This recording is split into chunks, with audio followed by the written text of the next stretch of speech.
अब हम जैसे सबऑर्डिनेटिंग क्लॉज के अंतर्गत जो 3 पार्ट्स उसके पढ़ते हैं होते हैं, उनमें से जो है एडजेक्टिव क्लॉज और एडवर्ब क्लॉज की बात करेंगे, क्योंकि नाउन क्लॉज हम पहले पढ़ चुके हैं।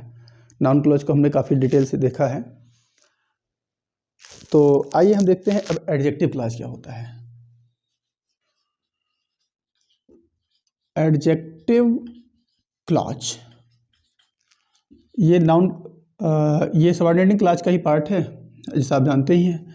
एडजेक्टिव क्लॉज को दूसरे शब्द में आप रिलेटिव क्लॉज भी कह सकते हो। रिलेटिव क्लॉज, इसको रिलेटिव क्लॉज भी कहा जा सकता है। रिलेटिव प्रोनाउंस जो होते हैं उनका प्रयोग होता है। एडजेक्टिव क्लॉज, जैसा कि एडजेक्टिव आता है किसी नाउन की, कोई भी नाउन की जो विशेषता बताता है, क्वालिफाई करता है, उसके बारे में एडिशनल इन्फॉर्मेशन देता है जो वर्ड, वो एडजेक्टिव होता है।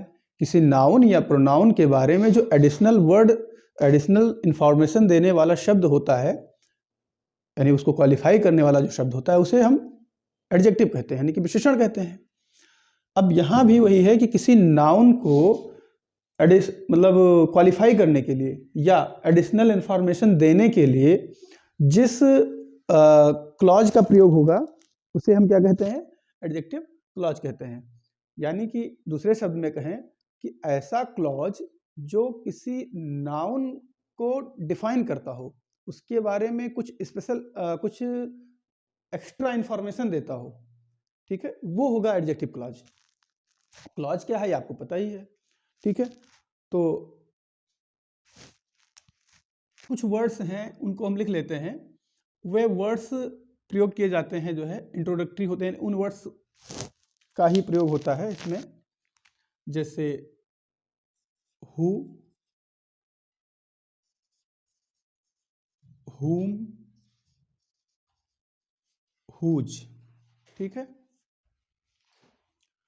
फिर which, when, where, why, how। जो 7 WH वर्ड वाले मेन वर्ड होते हैं WH के, 1 2 3 4 5 6, ये 6, हाँ, ये आपके जो है, और प्लस ये whom और whose, और एक जो होता है that, ठीक।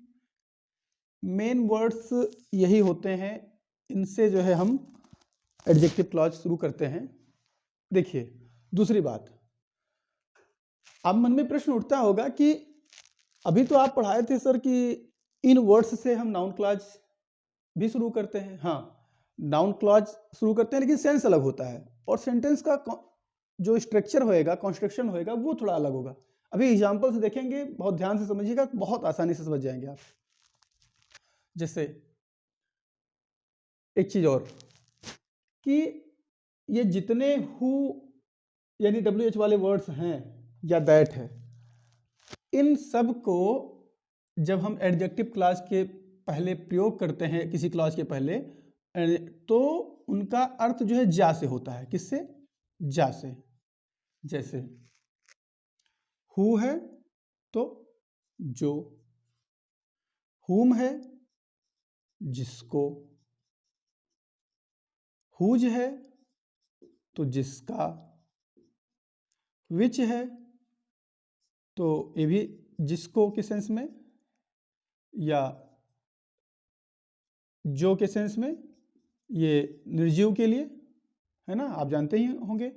व्हेन है तो जब, वेयर है तो जहां, वाई है तो जैसे, और हाउ है तो नहीं, वाई है तो जिस कारण से, हाँ, और हाउ है तो जिस प्रकार से या जैसे, है ना, जिस प्रकार से, ठीक है। और दैट को भी आप जो के सेंस में लेंगे।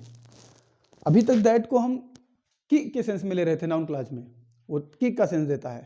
अब आइए एग्जाम्पल देख लेते हैं। एग्जाम्पल देखने से पहले मैं ये भी बता दूं कि इन सभी वर्ड्स का प्रयोग किसी नाउन के बाद होता है, किसी नाउन के बाद होगा, ठीक है। जैसे मैं एग्जाम्पल लिख रहा हूं कि I don't know the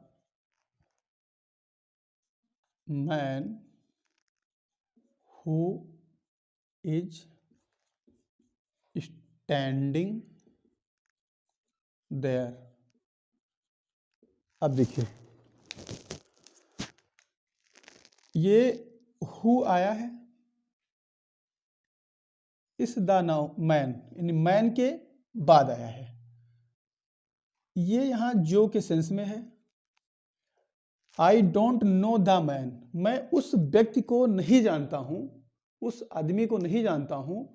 who is standing, जो खड़ा हुआ है, देयर, वहां, जो व्यक्ति वहां खड़ा हुआ है मैं उसके बारे में, मैं उसको नहीं जानता हूं। तो यहां पर देखिए, अच्छा वहां भी डोंट नो ऐसा कुछ नाउन क्लॉज में जब आता था, तो आप देखिएगा जाके अभी रिवर्स में अगर देखेंगे वीडियोज को, तो डोंट नो के बाद में आपको नाउन नहीं दिखा होगा, डायरेक्ट कोई क्लॉज दिखी होगी, डायरेक्ट सबऑर्डिनेटिंग क्लॉज आ जाती है, कंजंक्शन आ जाता है। लेकिन डोंट नो या ऐसा कुछ वर्ड आके, क्रिया आके, उसके बाद में आपको वर्ब नहीं दिखेगा वहां, सॉरी नाउन नहीं दिखेगा। लेकिन यहां आपको नाउन दिख रहा है, फिर क्लॉज स्टार्ट हो रही है। ये चीज बहुत बारीक वाली चीज है, महीन बात है समझने के लिए, ये माइन्यूट बातें हैं। इसी लोग कई बार कंफ्यूज हो जाते हैं बच्चे कि I don't know the man, मैं उस व्यक्ति को नहीं जानता हूं, हु इज स्टैंडिंग देयर, ठीक। ये चीज जो है थोड़ा समझने वाली बात थी, ठीक है। फिर है दूसरा, देखिए एग्जाम्पल कि आई sorry he is my friend, वो मेरा मित्र है। whom you scolded yesterday, वो मेरा मित्र है जिसको आपने कल डांटा था, ठीक है। तो देखिए अब यहां देखिए whom आया, whom तो नाउन क्लॉज में भी आया था, लेकिन उसके पहले आपको नाउन नहीं दिखा होगा। यहां देखिए नाउन दिखा, my friend, he is my friend, एक क्लॉज हो गया, ये प्रिंसिपल क्लॉज है। whom you scolded yesterday, ये आपका सबऑर्डिनेट क्लॉज है। सबऑर्डिनेट में ये एडजेक्टिव क्लॉज है, क्योंकि ये देखो इस नाउन whom को, सॉरी फ्रेंड को ये क्वालिफाई कर रहा है, ठीक है। whom you scolded yesterday, और whom का सेंस यहां पर जिसको होगा, ठीक है। अब इसे ये हो गया। अब हम एक और एग्जांपल ले लेते हैं कि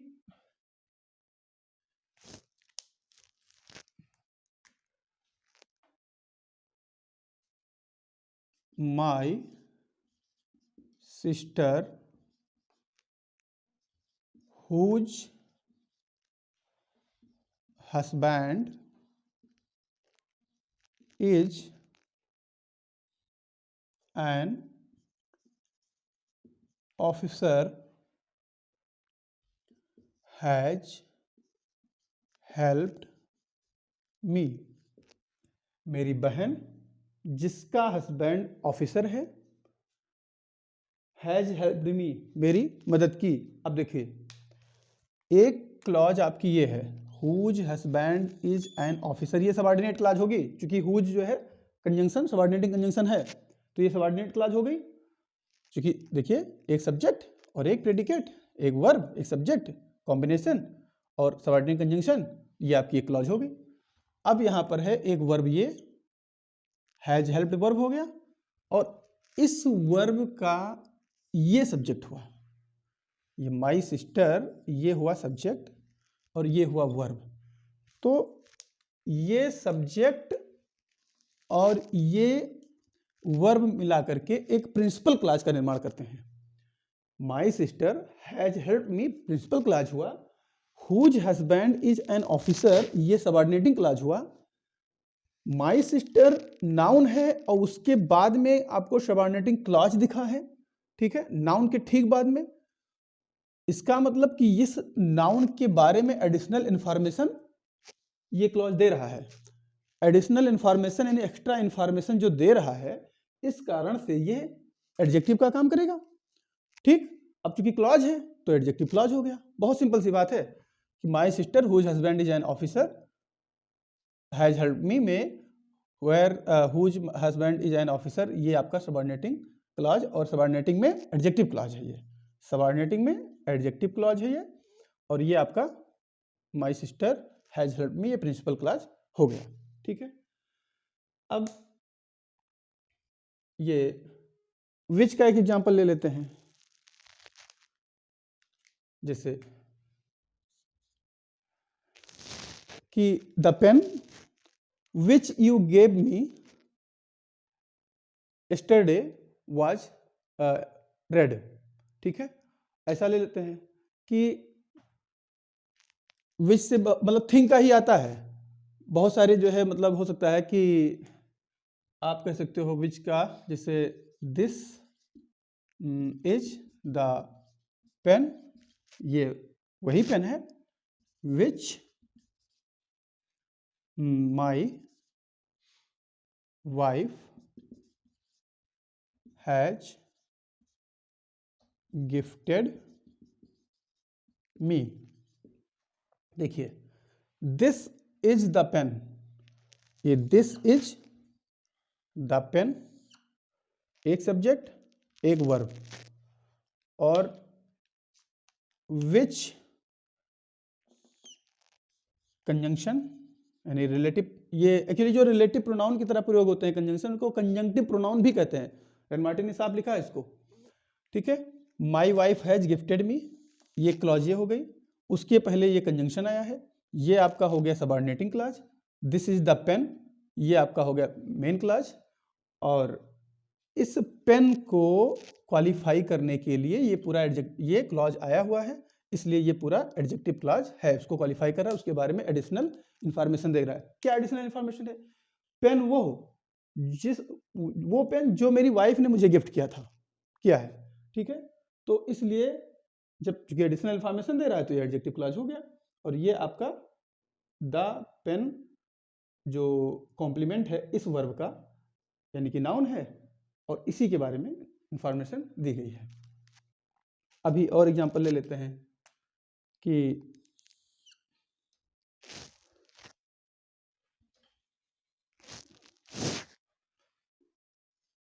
व्हेन का, जैसे व्हेन का एग्जांपल ले लेते हैं कि I forgot to tell you the time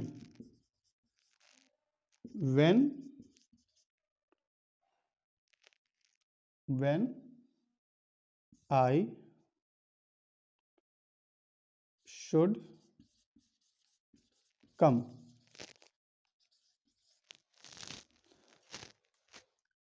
I forgot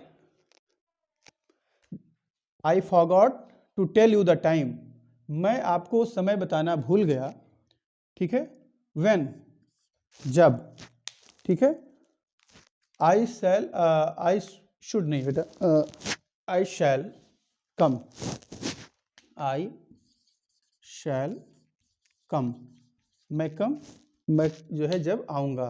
अब देखिए ये जो है कंजंक्शन हो गया, ये क्लॉज हो गई, सब्जेक्ट और वर्ब, यानी कि ये सबऑर्डिनेटिंग क्लॉज हो गई, सबऑर्डिनेटिंग कंजंक्शन है इसके पहले। यहाँ पर ये नाउन आया हुआ है टाइम वर्ड के रूप में, और इस नाउन को ये क्वालिफाई कर रहा है। ये क्लॉज क्वालिफाई करने का काम जो है एडजेक्टिव का होता है, इसलिए ये क्लॉज एडजेक्टिव क्लॉज हो गई। ध्यान रखना है कि जब आप व्हेन वर्ड तो वहाँ भी यूज करते थे नाउन क्लॉज में भी, तो यहाँ कैसे हम कैसे पहचानेंगे? देखिए जब आप व्हेन वर्ड वहाँ यूज कर रहे थे तो वहाँ आपको व्हेन के ठीक पहले नाउन नहीं दिख रहा होगा, लेकिन यहाँ आपको नाउन दिखा। ठीक, ऐसे विच के पहले आपको वहां नाउन नहीं दिखेगा, हु के पहले हुम के पहले वहां नाउन नहीं दिखेगा नाउन क्लॉज में, यहाँ आपको नाउन दिख रहा है, ठीक है। तो इसका मतलब कि ये इसको क्वालिफाई करने के लिए आया है, इसलिए आपका ये एडजेक्टिव क्लॉज होगा। और ये आपका I forgot to tell you, ये आपका प्रिंसिपल क्लॉज है, ठीक है, ये प्रिंसिपल क्लॉज, और ये पूरा आपका एडजेक्टिव क्लॉज, एडजेक्टिव क्लॉज, ठीक है। एडजेक्टिव क्लॉज क्यों? क्योंकि इस टाइम वर्ड को यानी नाउन को ये क्लॉज क्वालिफाई कर रहा है, ठीक है। अब वेयर का एग्जांपल ले लेते हैं, वेयर का एग्जांपल ले लेते हैं कि हम इसे एग्जांपल ले सकते हैं कि हिंदूज लव अयोध्या, ऐसे एग्जांपल ले लें, Hindus love Ayodhya, Ayodhya where lord Rama was born. हिंदू लोग अयोध्या को प्यार करते हैं जहां लॉर्ड रामा का जन्म हुआ था, ठीक है। ये वेयर जहां के सेंस में कंजंक्शन, ठीक, उसके ठीक पहले आपको नाउन, ये देखो नाउन तुरंत दिखेगा, एडजेक्टिव क्लॉज की यही पहचान होगी कि कंजंक्शन के ठीक पहले आपको नाउन जरूर दिखेगा। ये देखो नाउन दिख गया, ठीक है। Hindus love Ayodhya where lord Rama was born, जहां लॉर्ड रामा का जन्म हुआ था। देखो where lord Rama was born, ये आपका हो गया सब ऑर्डिनेटिंग क्लॉज, और सब ऑर्डिनेट क्लॉज में क्या होगा, ये एडजेक्टिव क्लॉज। क्यों एडजेक्टिव क्लॉज? क्यों एडजेक्टिव क्लॉज? क्योंकि देखो ये अयोध्या नाउन को क्वालिफाई कर रहा है, ठीक है। अब वाई की बात कर लेते हैं।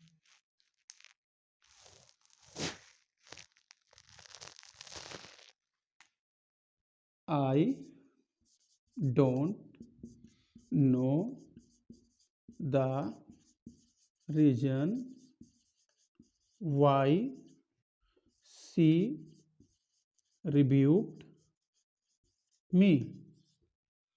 मैं कारण नहीं जानता हूं कि उसने मुझे क्यों डांटा। I don't know the reason, देखो वाई के ठीक पहले आपको रीजन शब्द आया हुआ है, और ये नाउन है, रीजन शब्द आया हुआ है, ये नाउन है, और चूंकि अब ठीक है, तो और इस नाउन को ये पूरी क्लॉज आपको आपकी जो है क्वालिफाई कर रही है। क्लॉज तो समझ में आ ही रहा होगा कि चूंकि सबऑर्डिनेटिंग कंजंक्शन है, सब्जेक्ट है, वर्ब है, तो ये क्लॉज हुई, ठीक। सबऑर्डिनेटिंग कंजंक्शन, सब्जेक्ट वर्ब है, क्लॉज हुई, उसके पहले सबऑर्डिनेट कंजंक्शन, तो इसलिए सबऑर्डिनेटिंग क्लॉज। और I don't know the reason, ये आपका मेन क्लॉज। रीजन नाउन है, इसको क्वालिफाई करने के लिए ये क्लॉज आ रही है, इसलिए ये सबऑर्डिनेटिंग क्लॉज एडजेक्टिव क्लॉज है, ठीक है। इसलिए सबऑर्डिनेटिंग क्लॉज एडजेक्टिव क्लॉज है। आप चाहे तो स्क्रीनशॉट ले लें, इसको इरेज करना पड़ेगा, इसके बाद में हम दो और बच्चे हैं उसके एग्जाम्पल लेते हैं। अब जैसे हाउ था, हाउ और दैट बचा हुआ है, दो एग्जाम्पल्स देख लेते हैं कि हाउ से कैसे जो है एडजेक्टिव क्लॉज का निर्माण होता है, यानी कि कैसे एडजेक्टिव क्लॉज में हाउ प्रयोग होता है। तो एग्जाम्पल देंगे, सी नोज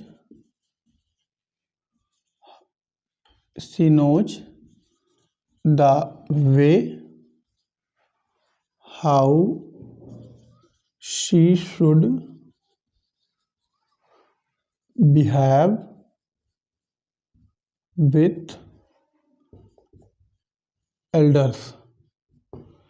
देखिए कि वो जानती है कि कैसे, जिस प्रकार से बड़ों के साथ व्यवहार करना चाहिए।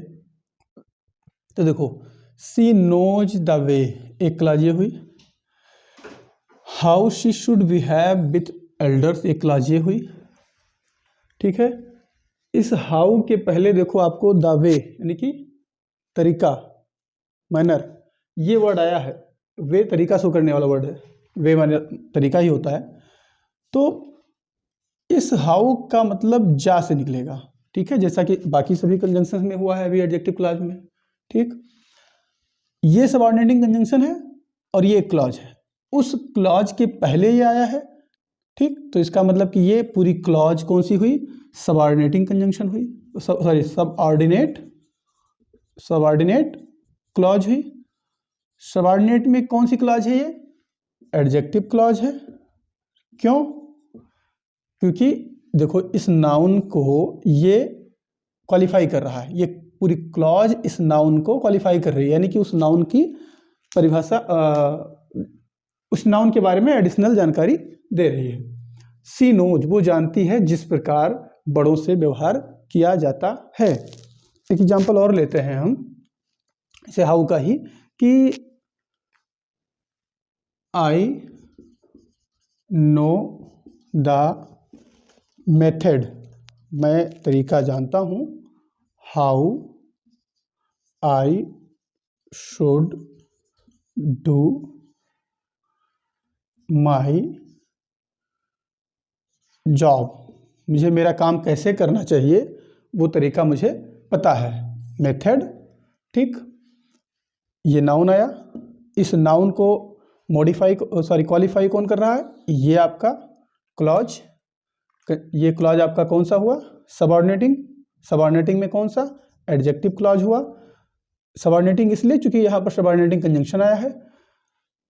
एडजेक्टिव इसलिए क्योंकि ये मेथड नाउन को क्वालिफाई कर रहा है, ठीक।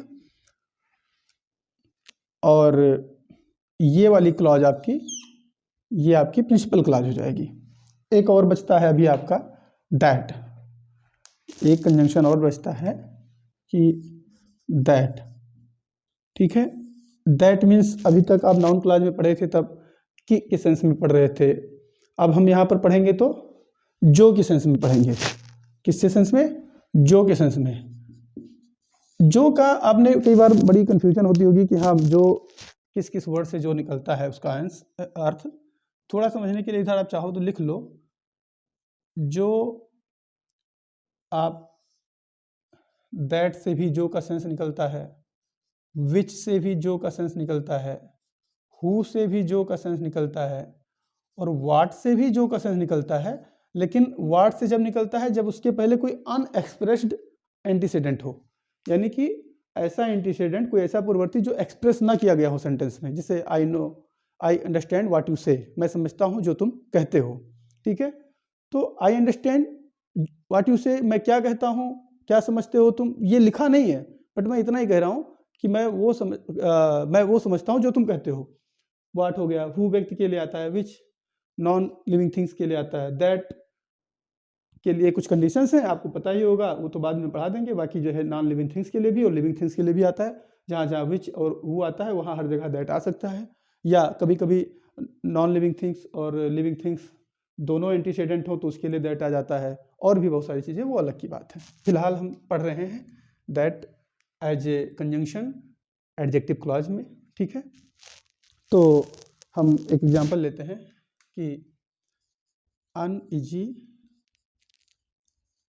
lies the head that wears a crown, है ना। अब देखिए कि ये जो आया दैट, जो के सेंस में, wears a crown, जिस सिर पे ताज होता है उसको बहुत सारी बातों की चिंता होती है, वो बहुत, ये देखिए द हेड के लिए आया है जो, यानी कि दैट, इसको रिलेट कर रहा है। और ये अनइजिलाइड द हेड, ये आपका जो है प्रिंसिपल क्लॉज हो जाएगा, principal clause. That bears a crown, ये आपका हो जाएगा एडजेक्टिव क्लॉज, है ना। वही सबऑर्डिनेट क्लॉज का एडजेक्टिव क्लॉज हो जाएगा उसका पार्ट। ये हो गया आपका जो है दैट यहाँ पर कंजंक्शन, आप इसे रिलेटिव या कंजंक्टिव प्रोनाउन भी कह सकते हैं, क्योंकि यहाँ पर ये सब्जेक्ट के काम भी कर रहा है। देखो वेयर का सब्जेक्ट का काम, बट है कंजंक्शन, कंजंक्टिव प्रोनाउन इसीलिए कहा जाता है, वो बात की बात है। फिलहाल इतना समझिए कि ये सबऑर्डिनेटिंग क्लॉज में एडजेक्टिव क्लॉज है। इस नाउन द हेड को ये क्वालिफाई कर रहा है, इसलिए एडजेक्टिव क्लॉज, और ये प्रिंसिपल क्लॉज होता है। ठीक है, अब जो है एक एग्जांपल और लेते हैं कि जैसे आई हैव अ बाइक, मेरे पास एक बाइक है। That my father had gifted me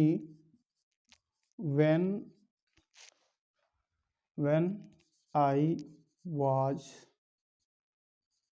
unemployed। मेरे पास एक बाइक है जो मेरे पिताजी ने मुझे गिफ्ट की थी जब मैं अनएम्प्लॉयड था, यानी कि बेरोजगार था। अब देखो, आई हैव ए बाइक, एक सब्जेक्ट, एक वर्ब, यानी कि एक क्लॉज, दैट कंजंक्शन, ठीक। फिर माई फादर एक सब्जेक्ट, हैड गिफ्टेड एक वर्ब, ठीक, और एक क्लॉज इधर हो गया। फिर देखिए, आप यहाँ देखेंगे कि इसी सेंटेंस में आपको एक तीसरा सब्जेक्ट भी दिख रहा है। कहाँ? आई दिख रहा है, इसको इरेज कर लेते हैं। यहाँ पर आपको तीसरा वाला, ग्रीन से इसको सर्कल कर रहे हैं, ये तीसरा वाला ये कंजंक्शन आपको दिखा, ठीक है, व्हेन भी कंजंक्शन है। आई यहाँ पर एक सब्जेक्ट ये दिखा, वाज यहाँ पर एक वर्ब ये दिखा, ठीक। तो इस वाक्य में आप देख रहे हैं कि एक सब्जेक्ट एक वर्ब यहाँ, एक सब्जेक्ट एक वर्ब यहाँ, एक सब्जेक्ट एक वर्ब यहाँ, यानी कि 3 सब्जेक्ट 3 वर्ब है, ठीक है। और कंजंक्शन फिर जाहिर सी बात है कि आपके पास 2 होगा, तभी तो 3 क्लॉजेस को जोड़ा। तो एक क्लॉज यहाँ, एक कंजंक्शन यहाँ, एक कंजंक्शन यहाँ, ठीक है। अब हम देख लेते हैं, अच्छा, दैट और व्हेन दोनों हम किस में पढ़े हैं? सबऑर्डिनेटिंग कंजंक्शन में, यानी कि हमारे पास एक प्रिंसिपल क्लॉज है और 2 सबऑर्डिनेट क्लॉज है, ठीक है। ये भी देख लेते हैं। तो आई हैव ए बाइक, ये हो गया हमारा प्रिंसिपल क्लॉज, ठीक। अब that my father had gifted me, जो हमारे पिताजी ने मुझको गिफ्ट की थी, उपहार में दी थी। तो जो बाइक हमारे पिताजी ने हमें उपहार में दी थी, गिफ्ट किया था, वो बाइक हमारे पास है, ठीक। तो इस बाइक नाउन को that my father had gifted me, ये एक जो क्लॉज है, ये क्लॉज इस नाउन को क्वालिफाई कर रहा है, ठीक। क्वालिफाई जैसे ही करेगा, नाउन को क्वालिफाई करने वाला शब्द होता है एडजेक्टिव। अब चूंकि यहाँ पूरी क्लॉज ही जो है क्वालिफाई कर रही है, तो इसलिए ये एडजेक्टिव क्लॉज हो गया, ठीक है। जो का सेंस मैंने बता रखा है कि जब एडजेक्टिव क्लॉज आता है तो कंजंक्शन जो होता है वो जो का सेंस देता है, ठीक है। हमने जो के सेंस में दैट लिखा हुआ है, ठीक। अब ये बातें, ये प्रिंसिपल क्लॉज हो गया, ये हो गया। अब बच जाता है आपके पास में एक और कंजंक्शन व्हेन, और यहाँ पर आई वॉज अनएम्प्लॉयड जब दिया था, जब मैं क्या था, तब मैं बेरोजगार था। देखो, ये व्हेन जो आया है, ये कंजंक्शन है, लेकिन इसको आप आई वॉज अनएम्प्लॉयड, इसको आप जो है एडजेक्टिव क्लॉज नहीं मानेंगे, नहीं है भी वो। क्यों? क्योंकि व्हेन अगर जब time as a adjective clause आता है तो उसके पहले कोई वर्ड ऐसा आता है जो टाइम हो, this is the time when, ऐसा करके द टाइम या कुछ तो आएगा, तो यहाँ पर व्हेन एडजेक्टिव क्लॉज है। लेकिन यहाँ व्हेन जो आया है वो टाइम बता रहा है, लेकिन ये गिफ्ट किए जाने का टाइम बता रहा है। तो ये जो वर्ब है ना, इस वर्ब को मॉडिफाई कर रहा है ये। अब आपके दिमाग में तुरंत आया होगा कि वर्ब को जो मॉडिफाई करता है वो एडवर्ब होता है।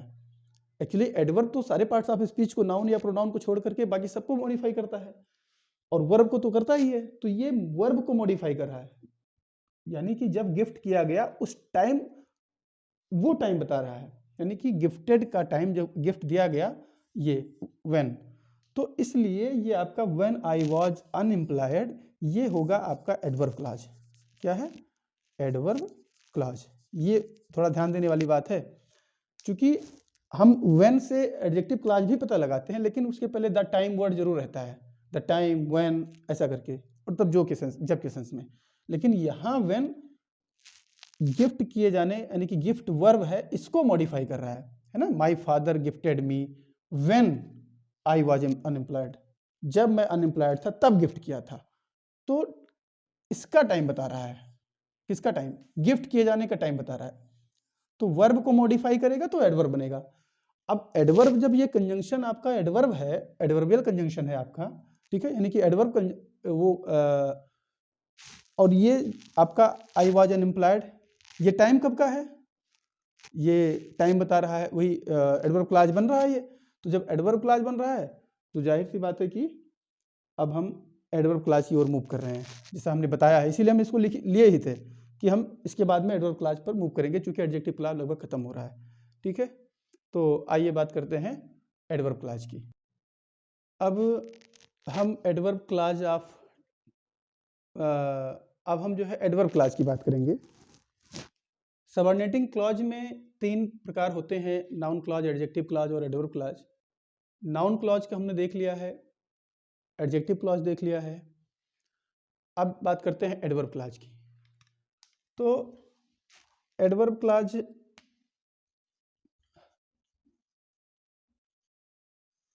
वह क्लॉज जो वाक्य में एडवर्ब का काम करे।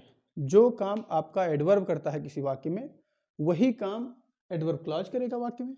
जैसे नाउन का काम नाउन क्लॉज करता है, एडजेक्टिव का काम एडजेक्टिव क्लॉज करता है, ऐसे ये क्लॉज पूरा जो होगा वो एडवर्ब का काम करेगा किसी सेंटेंस में।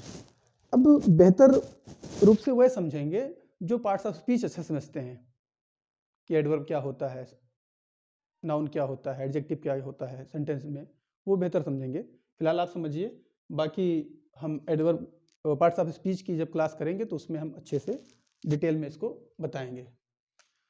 तो एडवर्ब क्लॉज जो होता है वो कितने प्रकार का होता है, ठीक है। तो कुछ टाइप्स हैं, जैसे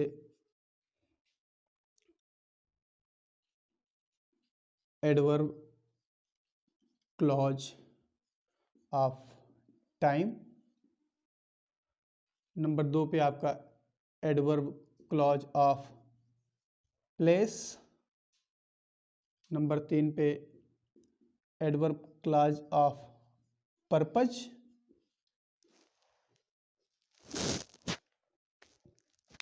और नंबर 4 पे आएगा एडवर्ब क्लॉज ऑफ कॉज और रीजन, छोटा लिख गया है शायद ये। नंबर 5 पर आएगा एडवर्ब क्लॉज ऑफ रिजल्ट,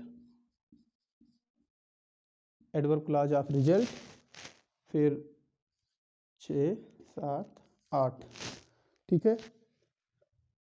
फिर है एडवर्ब क्लॉज ऑफ रिजल्ट के बाद एक आएगा condition, adverb clause of condition, फिर adverb clause of concession, concession आएगा जो विरोध वाला होता है, ठीक है।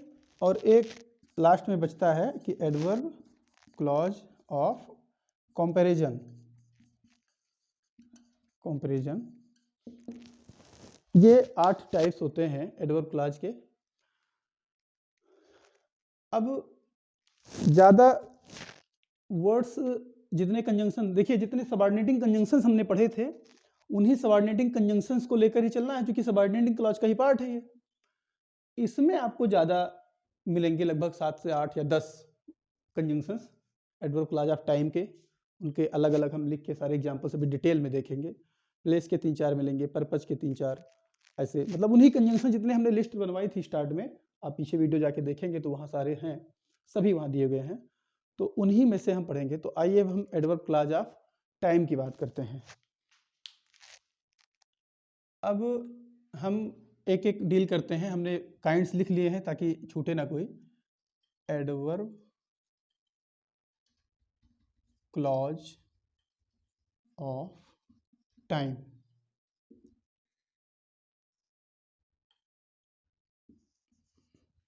ठीक है। जैसे इसमें एग्जांपल्स लेते हैं हम। आपका जो कंजंक्शन है इसमें व्हेन है, व्हेन एवर है,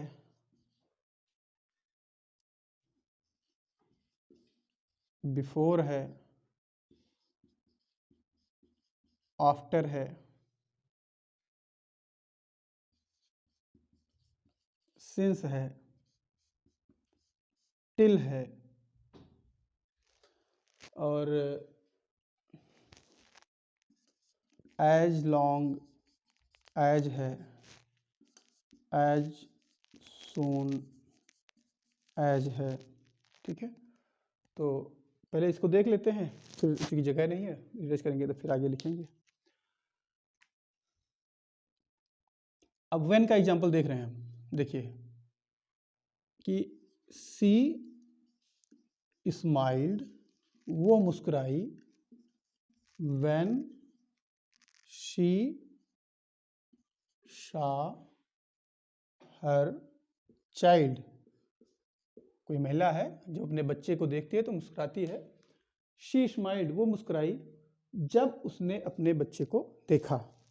अब देखिए कि कंजंक्शन आपका ये है व्हेन, और ये देखिए एक सब्जेक्ट एक प्रेडिकेट, यानी कि एक वर्ब एक सब्जेक्ट एक वर्ब।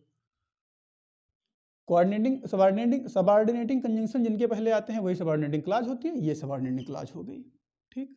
ये आपका प्रिंसिपल क्लॉज हो गया, ठीक। अब ये तो हमने कर लिया। ये है आपका वर्ब, ठीक है, ये वर्ब है, और इस वर्ब को मॉडिफाई करने के लिए एक क्लॉज है, ठीक। या ऐसे कहें कि ये क्लॉज स्माइल वर्ब को मॉडिफाई कर रही है। वर्ब के बाद जो वर्ड आता है किसी सेंटेंस में, अगर ऑब्जेक्ट नहीं है वो नाउन या प्रोनाउन, तो मोस्ट ऑफ द टाइम वो एडवर्ब ही होता है। आप इस क्लॉज को यहाँ ये समझिए कि इसको मॉडिफाई करने के लिए है ये, तो ये आपका एडवर्ब क्लॉज हो गया, ठीक है। हम व्हेनेवर की बात कर ले, इसको इरेज कर लेते हैं, यहाँ जगह नहीं बचेगी नहीं तो।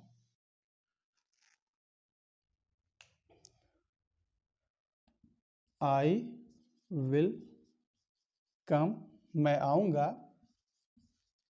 When ever you will call मी, जब तुम मुझे पुकारोगे तब मैं आऊँगा। मैं कब आऊँगा? जब तुम मुझे पुकारोगे। तो टाइम बता रहा है ना, ये देखिए कम वर्ड आया, ये वर्ब है, और ये पूरी क्लॉज आप देख ही रहे हैं, एक सब्जेक्ट एक वर्ब, एक सब्जेक्ट एक वर्ब, एक क्लॉज। ये सबऑर्डिनेटिंग कंजंक्शन आया है, जिस क्लॉज के पहले वो सबऑर्डिनेटिंग क्लॉज होगी। सबऑर्डिनेटिंग में कौन सा है? ये एडवर्ब क्लॉज है। क्यों है? ये वर्ब कम को मॉडिफाई कर रहा है और टाइम बता रहा है। व्हेनेवर यानी कि जब कभी, है ना। वन यानी कि कब, जब कभी। तो कब का उत्तर अगर मिल जा रहा है, ये मैंने नहीं लिखा था, आप ध्यान दें कि प्रश्न पूछें और कब का उत्तर मिल जाए, वो एडवर्ब ऑफ टाइम का ही होता है उत्तर, ठीक है। तो क्लॉज में भी वही आएगा। तो I will come when ever you will call मी, मैं आऊँगा जब कभी तुम मुझे पुकारोगे, ठीक है। तो व्हेन एवर का सेंस आप जानते होंगे, जब कभी, ठीक है। ये एडवर्ब ऑफ क्लॉज का एग्जांपल हो गया। बिफोर, जैसे थिंक बिफोर यू स्पीक, बोलने से पहले सोचो। या कभी कभी ऐसा बोला था कि think twice before you speak, 2 बार सोचो बोलने से पहले, ठीक है। तो ये बिफोर किसके पहले आया है, किसके लिए आया है? ये यू स्पीक, ये क्लॉज है। क्लॉज क्यों है? सब्जेक्ट, ये वर्ब, एक सब्जेक्ट एक वर्ब एक क्लॉज हो गई। यहाँ थिंक वर्ब है, और यहाँ पर चूंकि इम्परेटिव सेंटेंस ये दिया हुआ है, इतना आप इम्परेटिव सेंटेंस समझेंगे, तो यहाँ पर यू सब्जेक्ट छिपा रहता है, हम इसको हटा देते हैं। आप समझिएगा इसको कि थिंक बिफोर यू स्पीक, बोलने से पहले सोचो। तो एक क्लॉज ये, एक क्लॉज ये, इसको जोड़ने के लिए कंजंक्शन आपका आया बिफोर। अब बिफोर कंजंक्शन इन दोनों को जोड़ रहा है। बिफोर पहले के सेंस में आप सबको पता है, कब, प्रश्न करिए कब, पहले, कब बोले, कब सोचें, बोलने से पहले, कब सोचें, बोलने से पहले। तो यानी कि ये बिफोर आपका, यहाँ ई छूट गया, बिफोर आपका एडवर्ब ऑफ टाइम है और इस क्लॉज के पहले आया है, तो ये एडवर्बियल टाइम वाला जो है आपका क्लॉज हो जाएगा, यानी कि एडवर्ब क्लॉज ये है। ठीक है, आफ्टर की बात कर लेते हैं अब हम कि ही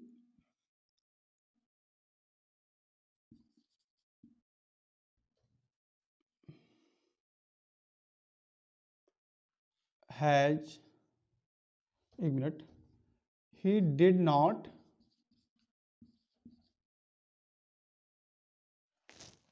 ये वाला सेंस नहीं बैठेगा,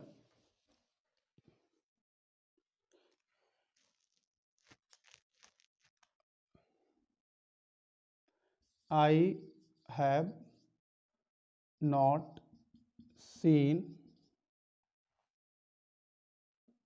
प्रशांत,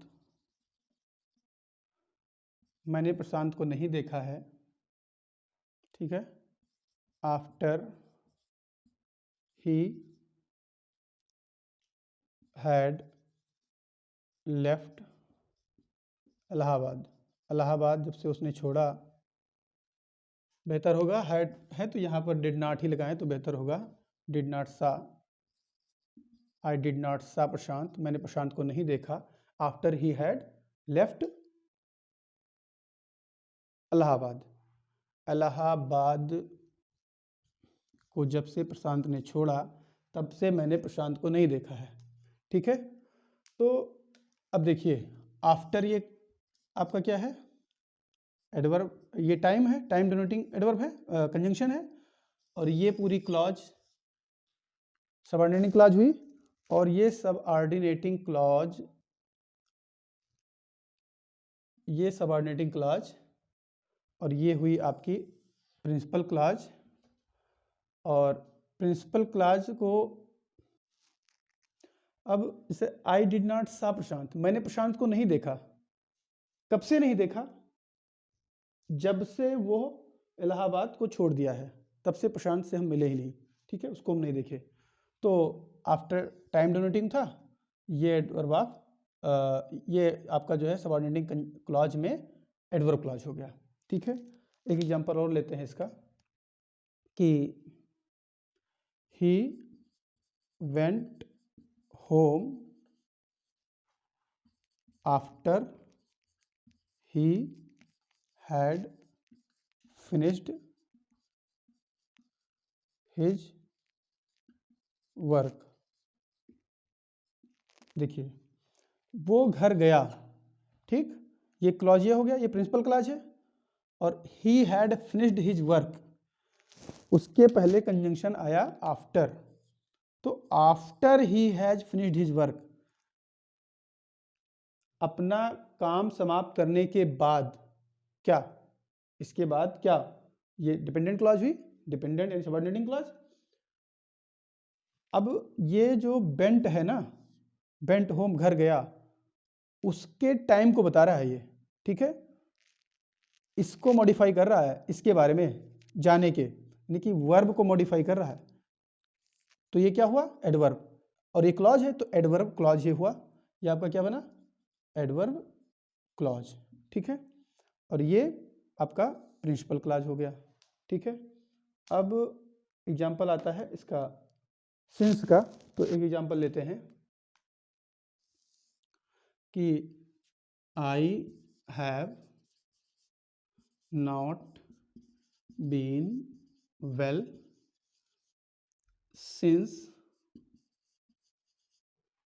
आई came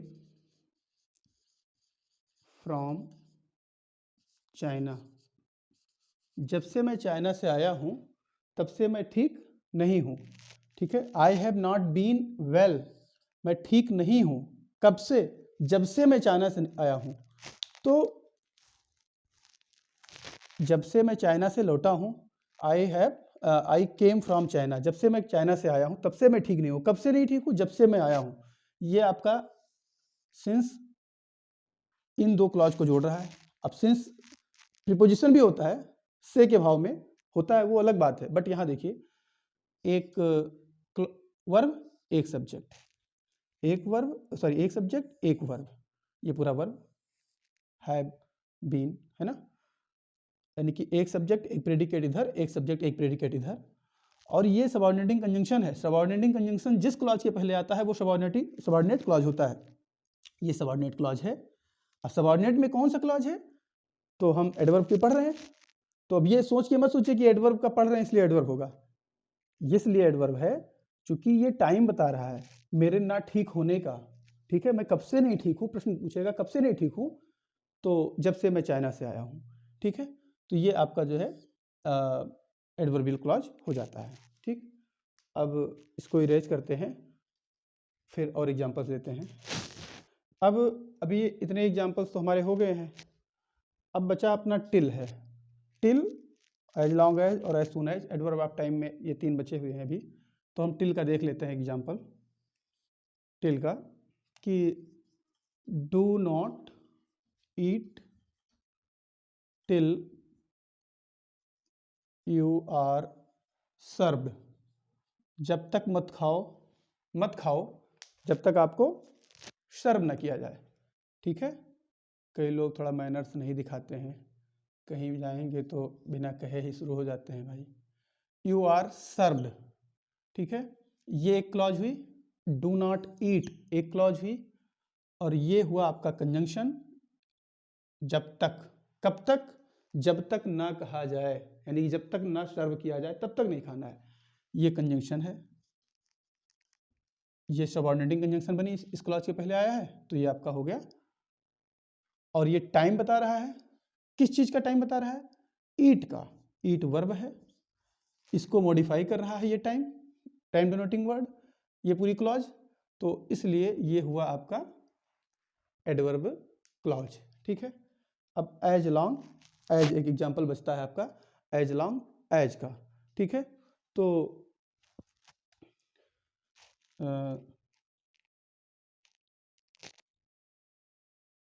as long as soon as, अच्छा as soon as, as soon as पहले नहीं कि एक मिनट, हमने यहाँ एज लॉन्ग एज ऊपर लिखा, यहाँ एज सून एज लिख दिया था, इसलिए जो है ये हमारा ऊपर आ गया, उसको हम हटा दे रहे हैं। सीक्वेंस में ही चले, बेहतर रहेगा।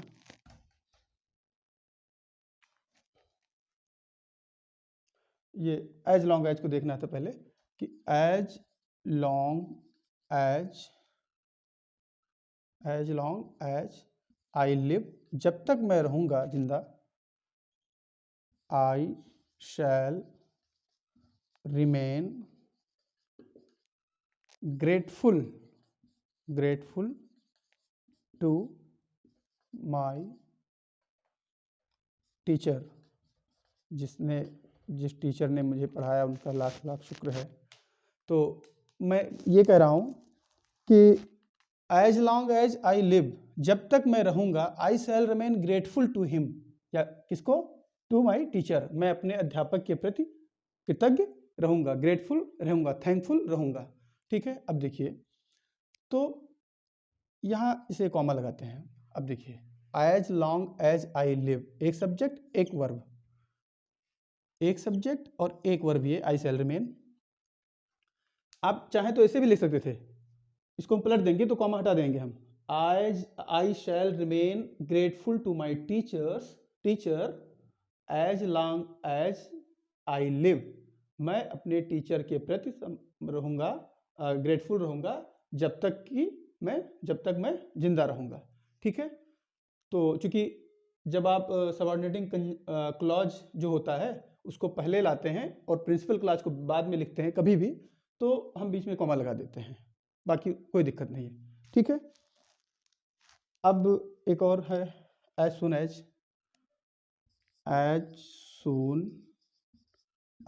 सी heard the news she began to weep. As soon as she heard the news, जब जैसे ही उसने समाचार सुना, कोई समाचार रही होगी ऐसे, शी बिगैन टू वीप, वो रोने लगी। जैसे ही समाचार सुना वो रोने लगी। देखिए as long as soon as और एज लॉन्ग एज, ये दोनों आपका कंजंक्शन है। ये सब्जेक्ट ये वर्ब, ये सब्जेक्ट ये वर्ब। जिस क्लॉज के पहले ये आया है वो सबऑर्डिनेटिंग क्लॉज हो जाएगा।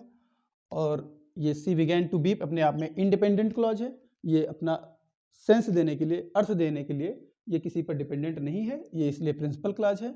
और इसका सबऑर्डिनेट क्लॉज हुआ as soon as she heard the news, जब से ही उसने समाचार सुना, जैसे ही उसने समाचार सुना। ठीक, तो उसने समाचार सुना तो वो रोने लग गई। ठीक है, इसको इधर से अगर पलटें कि सी बिगेन टू वीप, अगर इधर से लिखें हम कि she began to weep as soon as she heard the news, यानी कि जैसे ही वो रोने लगी, जैसे ही सुना तो रोने लगी, वीप है ना। वो इसी वर्ब को मॉडिफाई करने के लिए आपका ये एडवर्बियल क्लॉज आया है। ठीक है, तो ये हुआ आपका एडवर्ब क्लॉज, ठीक है, सबऑर्डिनेटिंग में। और ये आपका प्रिंसिपल क्लॉज हो गया। ठीक, वैसे ही इसमें भी है कि अगर ये आई लिव है, ये एज लॉन्ग एज है, ये जो है आई शैल रिमेन ग्रेटफुल, तो उस वर्ब को मॉडिफाई करने के लिए तो ये आपका एडवर्बियल क्लॉज हो जाएगा और जो है ये आपका प्रिंसिपल क्लॉज हो जाएगा। अब हम एडवर्ब क्लॉज में ही कुछ और देखेंगे, जैसे प्लेस का हम देख लें। एडवर्ब जो कंजंक्शन जो क्लॉज ऑफ प्लेस होता है, प्लेस वाला, देखिए इसके भी एग्जांपल फटाफट देख लेते हैं कि आई हेल्प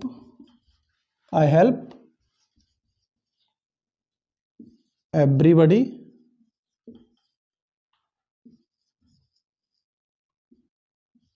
wherever आई गो, मैं जहाँ कहीं भी जाता हूँ लोगों की, सबकी मदद करता हूँ, प्रत्येक व्यक्ति की मदद करता हूँ जहाँ कहीं भी जाता हूँ। सब्जेक्ट वर्ब एक क्लॉज इधर, ये आपका एडवर्बियल क्लॉज हो गया, ये हो गया आपका प्रिंसिपल क्लॉज। ठीक है, और देख लेते हैं example. She returned whence she came, वो लौट गई जहाँ से वो आई थी। अब ये व्हेंस जहाँ से के सेंस में आता है, ये क्लॉज हुआ, ये क्लॉज ये हुआ, ये प्रिंसिपल क्लॉज हो गया आपका, यानी कि मेन क्लॉज। और ये आपका सबऑर्डिनेट क्लॉज यानी कि एडवर्बियल क्लॉज हो गया। इसकी ये जहाँ से स्थान बता रहा है, प्लेस, कहाँ से कहाँ लौट गई, जहाँ से वो आई थी, स्थान बता रहा है। तो ये व्हेंस क्या होता है, एडवर्बियल क्लॉज में प्लेस वाले टाइप में से आता है ये।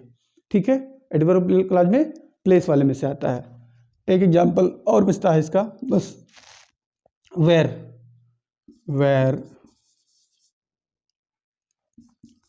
There is a will, comma there is a way, जहाँ चाह वहाँ राह। अब देखिए एक क्लॉज ये प्रिंसिपल क्लॉज, ये आपका सबऑर्डिनेट क्लॉज। क्यों? क्योंकि जिस क्लॉज के पहले आपका कंजंक्शन होता है, ये कंजंक्शन है, उसी क्लॉज को हम सबऑर्डिनेट क्लॉज कहते हैं। ये प्लेस यानी कि जहाँ, ये आप एडवर्बियल क्लॉज में रखेंगे। आप चाहें तो इसको इस वाले क्लॉज को पहले रख देंगे, इसको बाद में रख देंगे तो कॉमा हट जाएगा। सिंपल सी बात है, इतनी सी बात है। ठीक है, अब इसको हटाते हैं।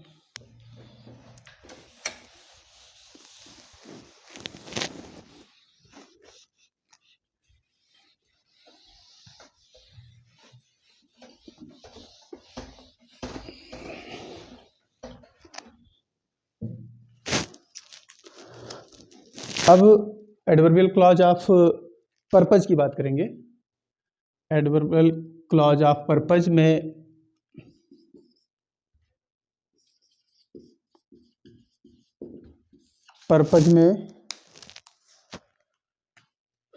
कंजंक्शन आपका जैसे सो दैट आता है, इन ऑर्डर दैट आता है,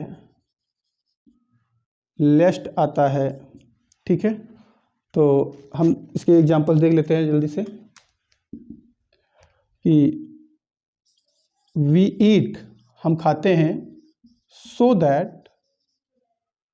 दैट वी मे लिव, ताकि हम जिंदा रह सकें। हमारा खाने का पर्पज क्या है, उद्देश्य क्या है, ताकि हम जिंदा रह सकें। सो दैट यानी ताकि, we eat principal clause, we may live हम जिंदा रह सकें, और उसके पहले कंजंक्शन सो दैट है, यानी कि ये आपका सबऑर्डिनेटिंग क्लॉज हो गया। So that we may live subordinate clause हो गया, और ये है एडवर्बियल क्लॉज। क्यों, वी ईट को ये मॉडिफाई कर रहा है, ठीक। इस जगह पर जहाँ सो दैट था वहाँ आप इन ऑर्डर दैट भी लगा सकते हैं, सेंस एक ही रहेगा, ठीक है। लेस्ट का देख लेते हैं एक एग्जांपल कि नोट डाउन द पॉइंट, जो पॉइंट में लिखा रहा हूँ उनको आप नोट कर लीजिए। एग्जांपल भी उसी से दे रहे हैं, note down the point, लेस्ट you should forget it, कहीं आप इस पॉइंट को भूल ना जाएं, कहीं ऐसा ना हो कि भूल जाएं। ध्यान रखें, एरर जब आता है कई बार तो कॉमन एरर में भी आता है, लेस्ट लगाए रहेंगे तो यहाँ शुड नहीं रहेगा, कुछ और रहेगा। ध्यान रखना कि जहाँ जब भी लेस्ट आता है कंजंक्शन तो इधर क्लॉज में शुड ही आता है, ठीक है। ये ध्यान रखने वाली बात है, हालांकि वो दूसरी बात है, बाद में पढ़ लेंगे, लेकिन बता दिया इसी टाइम। अब देखिए, नोट डाउन द पॉइंट, ये इंपरेटिव सेंटेंस में है, बट ये प्रिंसिपल क्लॉज होगा आपका, पीसी है प्रिंसिपल क्लॉज, और ये आपका सबऑर्डिनेटिंग क्लॉज है, एससी। और सबऑर्डिनेटिंग में कौन सा, एडवर्बियल। क्यों, क्योंकि note down the point, note down को ये जो है मॉडिफाई कर रहा है ये पूरी क्लॉज, यानी कि वर्ब को, ठीक है। अब हम पर्पज के बाद में दूसरा हम देखेंगे जो है एडवर्बियल क्लॉज ऑफ कॉज को देखेंगे। कॉज कहें या रीजन, बात एक ही है। एडवर्बियल क्लॉज में कॉज और रीजन में 3 वर्ड ज़्यादा इंपॉर्टेंट आते हैं, एज, सिंस, है ना, और बिकॉज। एज, सिंस और बिकॉज आता है। एज और सिंस आप अलग भी पढ़े होंगे, लेकिन यहाँ एज का सेंस जो है कारण वाले में होगा, बिकॉज के सेंस में क्योंकि के सेंस में रहेगा, सिंस भी क्योंकि या चूंकि के सेंस में रहेगा, बिकॉज तो आपको पता ही है क्योंकि के सेंस में होता है। एक एक एग्जांपल देख लेते हैं तीनों से हम, जैसे एज ही वॉज इल, क्योंकि वो बीमार था। ही वॉज एब्सेंट यस्टरडे, इसलिए वो कल एब्सेंट था, ठीक। आप पलट के लिखेंगे तो कॉमा हट जाएगा, he was absent yesterday as he was ill, बात एक है, सेंस वही है, कोई अंतर नहीं आएगा, लेकिन हमने इस क्लॉज को पहले लिखे हैं हम, तो कॉमा लगाएंगे यहाँ, ठीक है। ये आपका एडवर्बियल क्लॉज है, ये आपका प्रिंसिपल क्लॉज है। सिंस का एक एग्जांपल देख लेते हैं हम, कि जैसे सिंस ही इज पुअर या राम इज पुअर, ठीक है। जैसे since he is poor he should be helped, क्योंकि राम बीमार है, चूंकि राम गरीब है, चूंकि ये conjunction, Ram is, he is ill, क्या बोल रहा हूँ मैं, ही इज पुअर, वो गरीब है, he should be helped, comma रहेगा यहाँ, उसकी मदद की जानी चाहिए, उसकी मदद की जानी चाहिए, ये प्रिंसिपल क्लॉज हो गया, और ये आपका एडवर्बियल क्लॉज है, सबऑर्डिनेटिंग के पार्ट में ही आता है, आपको पता ही है। ठीक है, क्यों है? चूंकि ये कारण बता रहा है। जितने हमने कंजंक्शन पढ़े थे उसी में से ये है, अलग से कुछ नहीं है। ठीक है, हम बिकॉज का भी एक देख लेते हैं कि he failed because he did not work hard. उसने कठिन परिश्रम नहीं की इसीलिए वो फेल हो गया। He failed because he did not work hard. क्यों फेल हो गया? क्योंकि उसने कठिन परिश्रम नहीं की। ठीक है, आइए इसको इरेज करते हैं। मुझे लगता है शायद ये दिख ना रहा हो, नीचे ज़्यादा नीचे लिख गया है।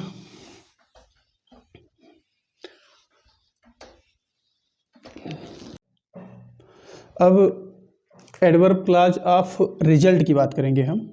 एडवर्ब क्लॉज ऑफ रिजल्ट, जैसे राधा रैन सो फास्ट, इतनी तेज दौड़ी, दैट कि उसका परिणाम क्या हुआ? That she won the race, कि वो रेस जीत गई। इतनी तेज दौड़ी कि रेस जीत गई। अब शी वॉन द रेस, ये उसके पहले ये कंजंक्शन दैट, तो ये पूरा हुआ सबऑर्डिनेटिंग क्लॉज में एडवर्बियल क्लॉज, और ये आपका है प्रिंसिपल क्लॉज सो फास्ट। ठीक, इसे आप कई बार कॉन्सिक्वेंशियल क्लॉज भी लिखा मिल सकता है रिजल्ट की जगह, कोई दिक्कत नहीं है। ठीक है, क्लॉज ऑफ कॉन्सिक्वेंस या रिजल्ट। तो इतनी तेज दौड़ी कि वो रेस जीत गई। ठीक है, अभी हम ये कहें कि दूसरा, इट इज सो सिंपल, ये इतना आसान है, दैट कि जो है so simple that even a child can understand it. हालांकि क्लॉज इतना आसान है नहीं। ठीक है, it is so simple that even a child can understand, तो ये that a child can understand इतना आसान है कि वो आसान इतना है कि उसका परिणाम क्या है कि एक बच्चा भी समझ सकता है। तो परिणाम यानी कि रिजल्ट, ये रिजल्ट शो कर रहा है। तो ये क्लॉज आपका एडवर्बियल क्लॉज ऑफ रिजल्ट में आएगा। ठीक है, यानी कि वो एडवर्ब क्लॉज ही है, बस इतना समझिए। वैसे एग्जाम में इतना डेप्थ में नहीं जाके पूछता कि रिजल्ट है क्या है। हम इसलिए बता रहे हैं कि ताकि आपको कन्फ्यूजन ना हो, कंजंक्शंस देखते ही आप जान जाएं कि एडवर्बियल क्लॉज है। सेंस समझे रहेंगे, कॉन्सेप्ट क्लियर रहेगा, तो कहीं भी कोई गुंजाइश नहीं छूटनी चाहिए कि हाँ हमारा क्वेश्चन गलत हो जाए एग्जाम में। ठीक है, इसलिए हम इसको लेकर चल रहे हैं। अब रिजल्ट के बाद में हम दूसरा ले लेंगे कि कंडीशन ले लेंगे, एडवर्बियल क्लॉज ऑफ कंडीशन। तो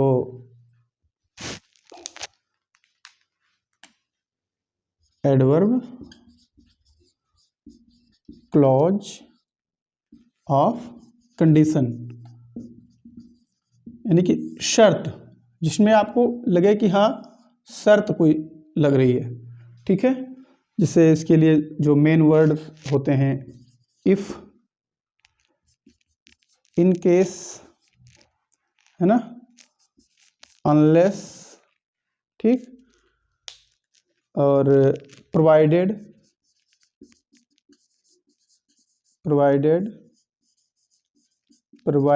that, on the condition that, what में कम, ऐसे बहुत सारे होते हैं। और फिलहाल इसको हम लिख लेते हैं। एक और थोड़ा इम्पोर्टेंट है कि वेदर और करके आता है। ठीक है, तो आइए एक एक के एग्जाम्पल्स लिख लेते हैं कि लिखेंगे हम कि if it rains,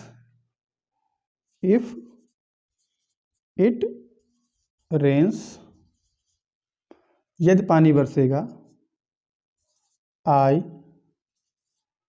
will not go to school, या I shall not go to school, बात एक ही है। ठीक है। मैं स्कूल नहीं जाऊंगा, इतना ही बोलेंगे तो सेंस कंप्लीट हो रहा है, इसका मतलब ये प्रिंसिपल क्लॉज है। इफ इट रेन्स, यदि पानी बरसेगा, तो if it rains it will not go to, sorry I will not go to school, यदि पानी बरसेगा तो मैं स्कूल नहीं जाऊंगा। अब देखो, इफ ये कंजंक्शन है और इट रेन्स, इट सब्जेक्ट, ये वर्ब, तो ये आपका हो गया सबऑर्डिनेट क्लॉज।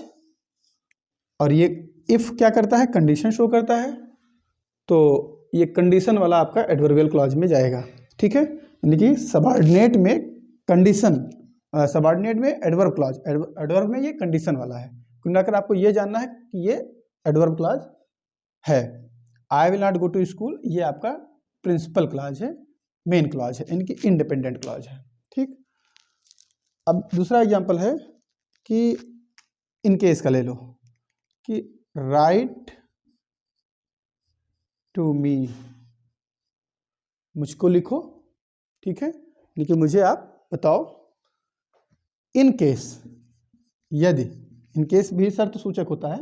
इन केस यदि यू नीड मनी, यदि आपको पैसे की जरूरत है, ठीक है, तो आप मुझे लिखें। ठीक है, अब अगला है अनलेस।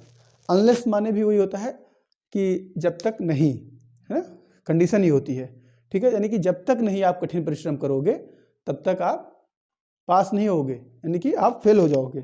ठीक है, तो अनलेस यू वर्क हार्ड, हाँ, जब तक आप कठिन परिश्रम नहीं करोगे, comma, you will not succeed, तब तक आप सफल नहीं होंगे। ठीक है, अब देखिए अनलेस ये कंजंक्शन है, ये आपकी सबऑर्डिनेटिंग क्लॉज, और ये एडवर्ब क्लॉज हो जाएगी सबऑर्डिनेट में। ये आपका प्रिंसिपल क्लॉज है, बहुत आसान सा। प्रोवाइडेड यानी कि बशर्ते, शर्त सूचक है कि I agree to your condition, या कोई भी चीज है, आई एग्री टू यू, है ना, आई एग्री टू यू, मैं तुमसे सहमत होऊंगा। ठीक है, प्रोवाइडेड बशर्ते की, प्रोवाइडेड बशर्ते, शर्त क्या है, provided you sign your name, बशर्ते कि आप अपना नाम यहाँ साइन करें, तभी मैं सहमत होऊंगा इस बात से। ठीक है, शर्त है, शर्त सूचक कंजंक्शन, ये शर्त सूचक कंजंक्शन इधर, यहाँ ये शर्त सूचक कंजंक्शन, इधर ये शर्त। ठीक है, ऐसे प्रोवाइडेड दैट का भी है, वेदर आर का भी हो सकता है। ठीक है, और जैसे हम लोग कहते हैं कि पता नहीं मेरा सिलेक्शन हो कि ना हो, हम पढ़ते हैं, पता नहीं हम फेल हो जाएं, तो भैया हमारा काम क्या है, पढ़ना। ठीक है, हमारा काम क्या है, पढ़ना। तो हम इसके लिए बोलेंगे कि वेदर वी पास और फेल, हम पास हों या फेल हों कोई फर्क नहीं पड़ता है। ठीक है, let us do our best, आओ हम अपना बेस्ट दें, अपना सर्वोत्तम करें, बाकी हम पास होंगे फेल होंगे इसका कोई फर्क नहीं पड़ना चाहिए। ठीक है, ये हो गया आपका एडवर्ब क्लॉज में रिजल्ट, नहीं रिजल्ट तो हो गया कंडीशन का। अब इसके बाद में इसको इरेज करते हैं और हम फिर दूसरा देखते हैं।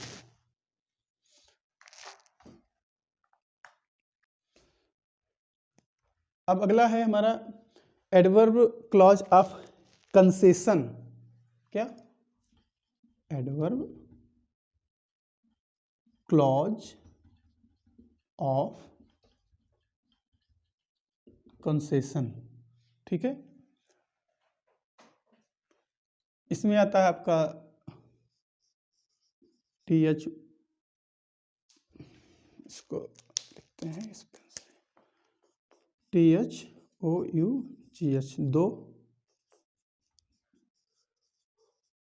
आल्दो। ठीक है, अब एग्जाम्पल में जैसे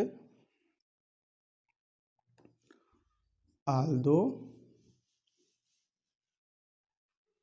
ही इज पुअर, यद्यपि वो गरीब है, ही इज ऑनेस्ट, वो ईमानदार है।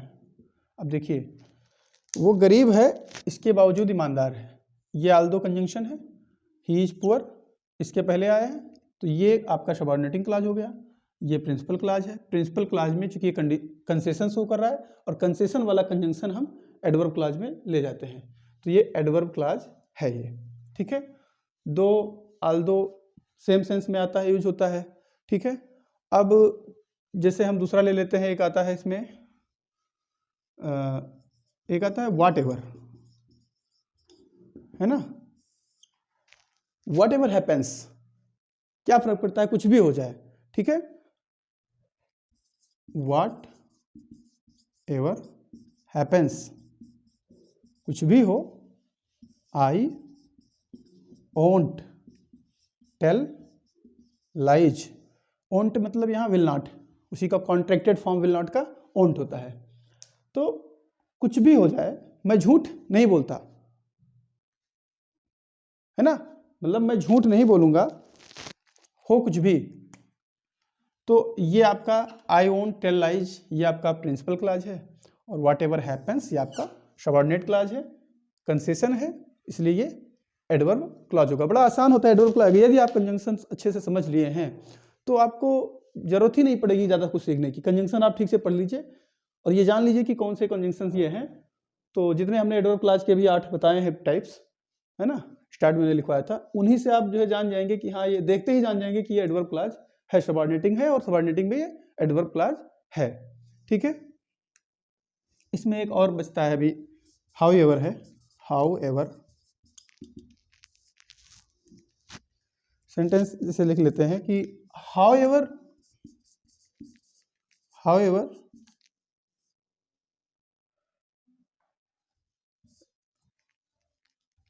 Rich he may be. ठीक है, how ever rich he may be, कितना भी वो धनवान क्यों ना हो जाए, ही इज अनहैप्पी या not happy, he is unhappy, वो खुश नहीं है, वो कितना भी धनवान क्यों ना हो जाए लेकिन वो खुश नहीं है। अब ये कंजंक्शन जिसमें लगा होता है, आप जानते ही हैं, इतनी बातें हो गई, इतना प्रैक्टिस हो गया है कि आप तुरंत जान जाते हैं कि हाँ, ये सबऑर्डिनेटिंग क्लॉज है। और सबऑर्डिनेटिंग में है, क्योंकि हम एडवर्ब, ये कंसेशन में आता है ये कंजंक्शन, तो ये आपका हो जाएगा एडवर्ब क्लॉज सबऑर्डिनेटिंग का पार्ट। ठीक है, बहुत सारे एग्जाम्पल दिए जा सकते हैं, कोशिश करिएगा कि कोई बुक आपके पास हो तो उससे प्रैक्टिस करेंगे। ठीक है, आइए अब हम, अगला है एडवर्ब क्लॉज ऑफ, अब जो है एक बचा है और, adverb clause of comparison. Adverb clause of comparison, comparison की स्पेलिंग ध्यान देना, एस के बाद ओ होता है, आई नहीं होता है, कई बार लोग लिख देते हैं। एडवर्ब क्लॉज ऑफ कंपैरिजन, तुलना होता है इसमें। जैसे लिस्टमेंट बहुत अच्छा बताया हुआ है नेस्फील्ड ने कि इसके दो पार्ट होते हैं।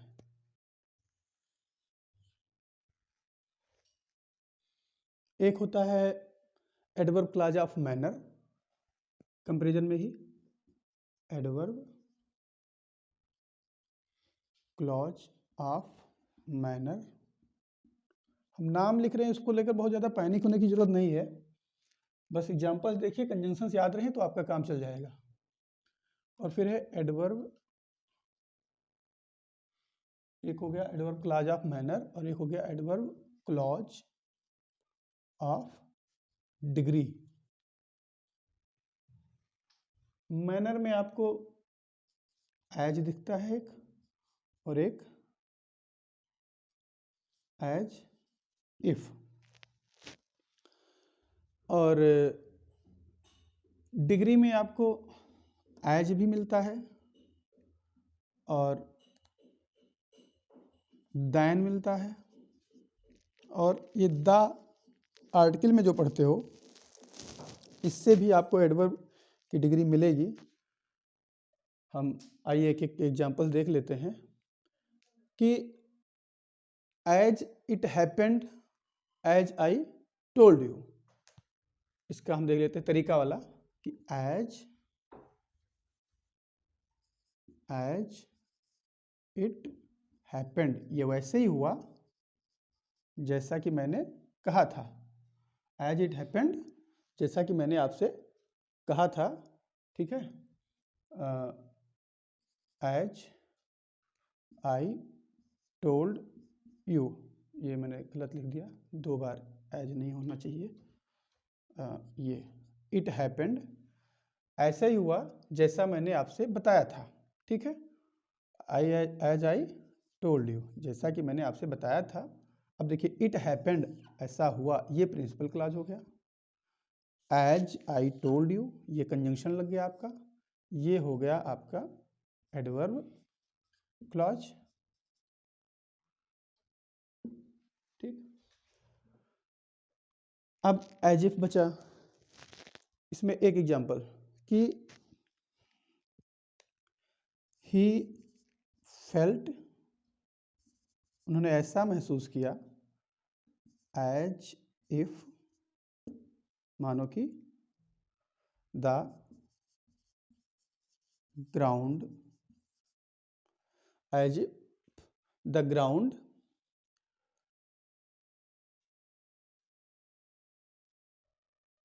he felt as if the ground were slipping, फिसल रही हो, beneath माने नीचे, his feet, ये ऐसे महसूस किया उस व्यक्ति ने कि जैसे जो है उसके पाँव से जो है ग्राउंड जो है स्लिप कर रही हो, ठीक है, यानी कि पृथ्वी खिसक रही हो, कुछ ऐसे समझ लो, ठीक है। तो एज इफ ये कंजंक्शन, ही एक सब्जेक्ट, फेल्ट एक वर्ब, सब्जेक्ट और वर्ब ये क्लॉज, द ग्राउंड एक सब्जेक्ट, वर्ब स्लीपिंग एक वर्ब, तो एक सब्जेक्ट एक वर्ब एक क्लॉज, एक सब्जेक्ट एक वर्ब एक क्लॉज, यहाँ भी तो एक क्लॉज ये हो गया पूरा, एक क्लॉज ये हो गया। एज इफ इस क्लॉज के पहले आया है, ठीक है, the ground were sleeping beneath his feet के पहले, तो ये हो गया पूरा आपका, ये कंजंक्शन लगा है ना इसके पहले, तो ये होगा सबऑर्डिनेटिंग कंजंक्शन, सबऑर्डिनेटिंग क्लॉज, क्योंकि सबऑर्डिनेटिंग कंजंक्शन है, और ये मैनर बता रहा है, ठीक है। ही फेल्ट, उन्होंने ऐसा महसूस किया, कैसा, जैसे कि ग्राउंड स्लिप कर रहा हो, ठीक है। तो ये आपका हो जाएगा, मैनर कौन सा होता है, एडवर्ब में हम पढ़ रहे हैं, तो ये एडवर्ब क्लॉज में आएगा, और ये आपका हो जाएगा प्रिंसिपल क्लॉज, ये हो जाएगा प्रिंसिपल क्लॉज, ठीक है। अब एज और देन और द दूसरा एक आता है, हम इसको हटा देते हैं, तो उसके एग्जांपल्स लेते हैं फिर।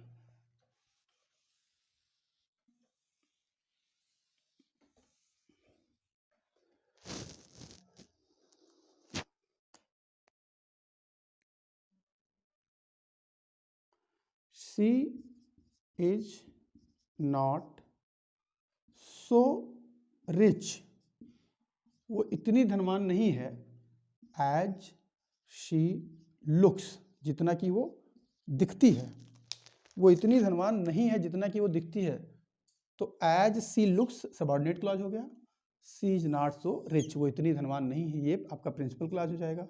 ये आपका सबऑर्डिनेट, क्योंकि सबऑर्डिनेट कंजंक्शन आया हुआ है, और ये डिग्री बताता है, मात्रा, वो इतनी नहीं है, कितना, इतना नहीं है जितना वो दिखती है, ठीक है। वही एज यहाँ डिग्री में है, वही एज यहाँ मैनर में, एज मैनर में है, हालांकि इतना डेप्थ में नहीं जाके पूछता, बस आपको पता होना चाहिए कि एज एडवर्ब क्लॉज में आता है, तो एडवर्ब कंजंक्शन में आता है, जो कि कंपेरिजन का होता है, तो आप जान जाएंगे कि एडवर्ब क्लॉज है ये, बस इतना आपको पता होना चाहिए कि ये एडवर्ब क्लॉज है। अगर एग्जाम में आएगा तो इतने आएगा पहचानना, ठीक है। इससे ज़्यादा मुझे नहीं लगता कि पूछेगा भी, शायद पूछता भी नहीं है, ठीक है। फिर देन का ले लो, Mohan runs faster than Sohan. Mohan Sohan से तेज दौड़ता है, तो मोहन रन्स फास्टर, ये क्लॉज ये हो गया, मोहन अधिक तेज दौड़ता है, देन कंजंक्शन लगा हुआ है आपका, और ये सोहन एक सब्जेक्ट हो गया। अब आपके मन में आया होगा कि ये कैसे क्लॉज हो गया, इधर कंजंक्शन कैसे यहाँ है, ये क्लॉज कैसे हो गया।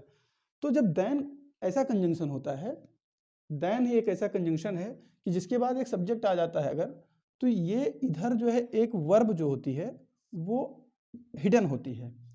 तो यहाँ रन है ना, टू डू वाली क्रिया है, तो यहाँ पर आप ऐसे कर सकते हो कि एज मोहन डज। अब डज मतलब क्या, रन्स, रिपीट ना हो वही क्रिया, तो यहाँ डज लिख सकते हैं कि Mohan runs faster than Sohan runs. ठीक है, मोहन अधिक तेज दौड़ता है जितना कि सोहन दौड़ता है, उससे मतलब अधिक तेज दौड़ता है।